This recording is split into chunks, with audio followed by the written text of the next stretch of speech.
வணக்கம் ஃப்ரெண்ட்ஸ். என்ன இன்றைக்கி தட்டில் கலர்ஃபுல்லாக இருக்குதுன்னு பார்க்குறீங்களா? ஆமாங்க, இதில் வெங்காயம் வச்சுருக்கேன், இது கொடமிளகா அதை துருவி வச்சுருக்கேன், கேரட் துருவி வச்சுருக்கேன், கருவேப்பிலை, கொத்தமல்லி, இஞ்சி, இது அவ்வளோத்தையும் எடுத்து வச்சுருக்கேன். இங்கே காலையில் செஞ்ச இட்லி மீதமாயிட்டு அதை உதுத்து வச்சுருக்கேன். இப்போ நம்ம செய்யலாமா? வாணலியில் எண்ணெய் காஞ்ச உடனே கடுகு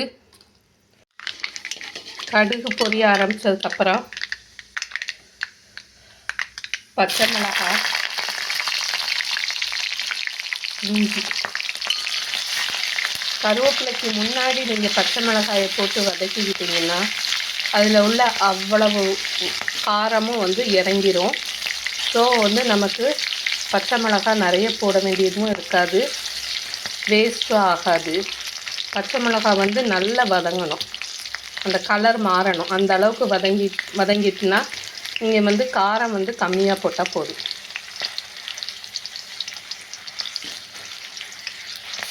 வதங்கினதுக்கப்புறம் கருவேப்பிலை,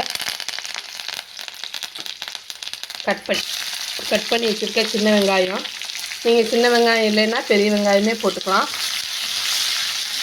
இதுவும் கொஞ்சம் வதங்கட்டும். கொஞ்சமாக காயப்பொடி, வெங்காயம் கொஞ்சம் வதங்க விட்டு நம்ம துருவி வச்சுருக்க கேரட்டு, கொடமிளகாய் இது ரெண்டையும் போட்டுடலாம்.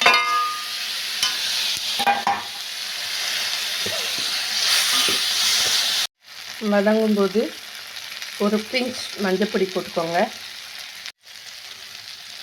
இப்போது நம்ம உதுத்து வச்சுருக்க இட்லியும் அதில் போட்டு தாளிச்சிக்கலாம். நல்ல கலருங்க, பார்த்திங்களா எவ்வளோ கலர்ஃபுல்லாக வந்திருக்கு. கேரட் கண்ணுக்கு ரொம்ப நல்லது. மஞ்சத்தூள் ஆன்டிபயாட்டிக், காயம் செரிமானத்தை உண்டு பண்ணும், வாய்வு தொல்லை இருக்காது. கொடமிளகாயிலையும் சத்துக்கள் நிறைய இருக்குது.